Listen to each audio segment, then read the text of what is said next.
Bear in mind, this is a kid who just bought himself a $60,000 Lexus.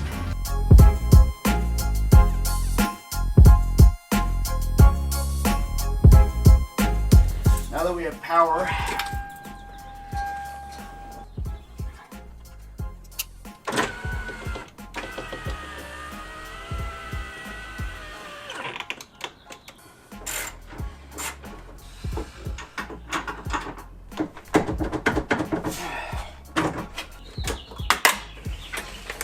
bam, black door handle. Nice. There was a little bit of a buzzing noise, and it was because these screws came through this plastic thing and we're touching metal. So I just removed them, took a grinder and chopped off the edge. That should be it.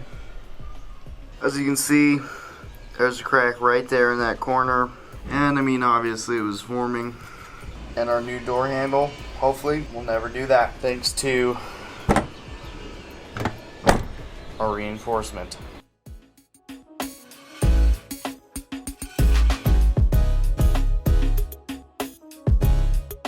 Well, it's for sure a lot better.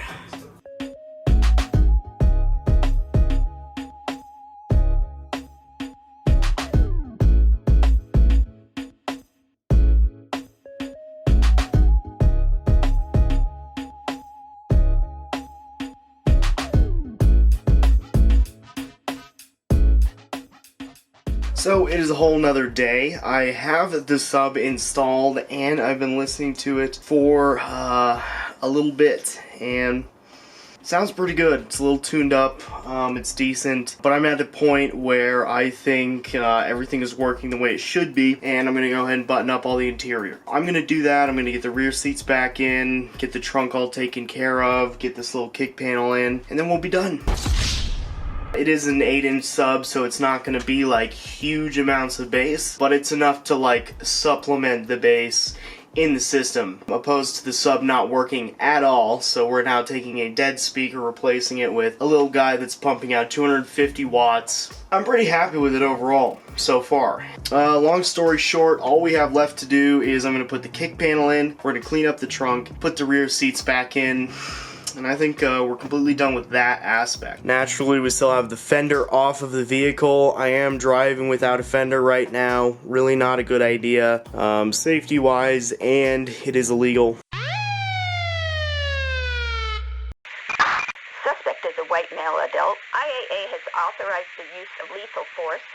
I want to get this taken care of, but I also want to get it done right and see if we can take care of some of the nasty things that this fender has to offer.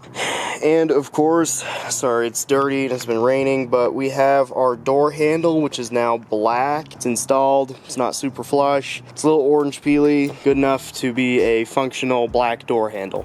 The cracking was starting on the inside, so we got this crack in that corner there, but that's the old handle. Obviously, I never got around to painting it. JB welding it, I think, is going to be the perfect solution. But until then, I'm going to go in the trash. My idea here is this backing. I'm just going to use a drill, get a little hole through it. I'm just going to go ahead and wire the zip ties through that, thus holding up this wiring and kind of tucking it away. So this is about as it hangs in there naturally, then positive and negative heading over, speaker wire.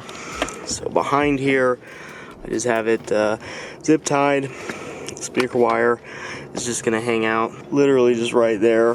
The only thing that's kind of weird about the whole thing are these open wires on the side. They are gonna tuck down into that carpet, and then we also have this one that comes straight through this nice little hole. So this is a free or open air sub, and basically all that means is it's a sub that's intended not to be in an enclosed place like a subwoofer box. It clearly has its own little box, right? So normally if we were looking at the back of a sub like that, it would be open and we would see all of its guts. But as you can see, the fitment, because of that box and whatever else might be on the back, is very tight. So if you do come across a rattle or have some kind of issue, that might be something worth looking at. Is this rattling on this rear deck plate? And just like that, Trunk is back together, and that's how she's gonna be. A little dangly tangly. It's a generally pretty solid mount.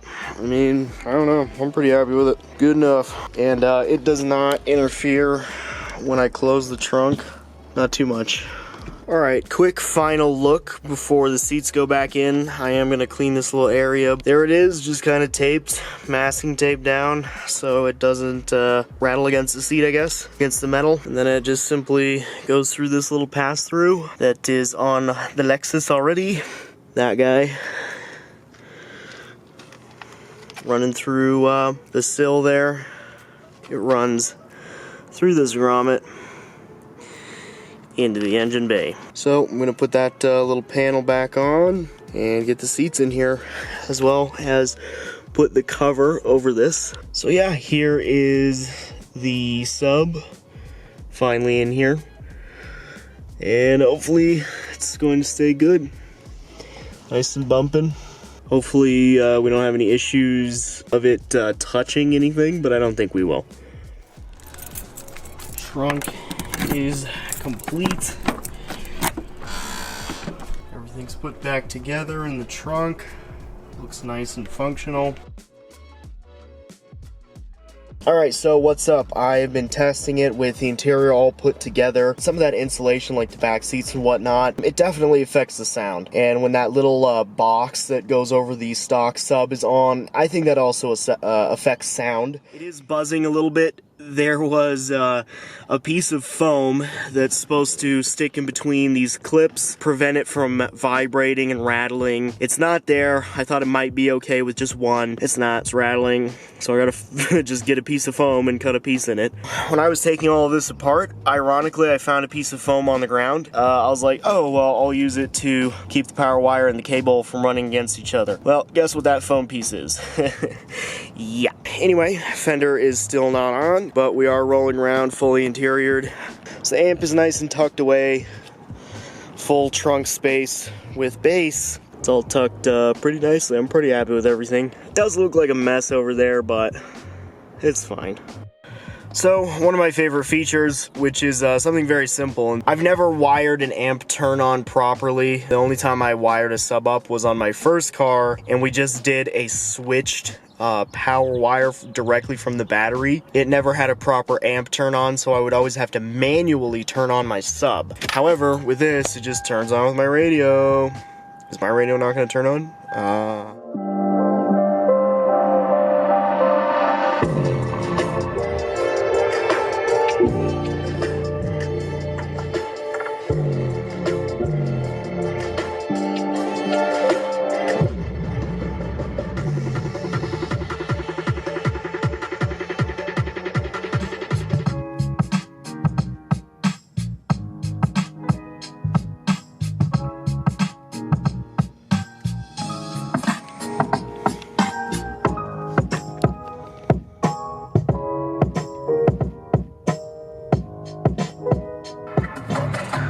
So obviously it's not going to be the most powerful system in the world.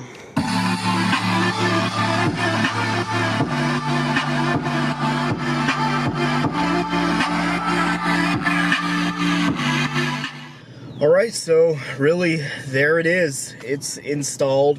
Sounds pretty good. Again, it's not like super powerful. If you want a super powerful subwoofer, go with like 1 or 2 12s, you know. The stock system probably relies quite a bit on that stock sub to provide the bass. The speakers are okay for now. I would not be surprised if I upgrade the speakers in the future. Yeah, again, 250 watt RMS. One thing I may try in the future is changing up the way I have it wired, the speaker wires into the amp. There's something called bridging an amplifier, where essentially you use both channels to power one sub. From what I understand, that delivers the full power to the one sub. It is actually quite possible that I absolutely need to have it wired like that to get the most out of this sub. I'm gonna try it. I'm happy with the way it is for now, and I want to get used to it and sandbag myself and then I'll see if I can really like slap the piss out of the bass. Slap in the mosh. I mean, it costs about as much money as you would spend on like a 12 probably, just because it's like such a, well, first of all, I'm really shocked at how expensive amps are, let me say. Second of all, that type of free air subwoofer or open air subwoofer probably is a little more on the expensive side, just because it has that technology built in, where it's got its own little box built around the basket. That's where we are. So next time we're doing a Fender, I'm gonna try fiberglass repair on that rust hole, kind of just for the heck of it, just to see. If you enjoyed this video, leave a like. If you have something to ask or anything to say, leave a comment. And for more, you know what to do. Smash that sub button. I'll see you around. I make videos on a ton of things. Check it all out. But yeah, more LS stuff definitely coming.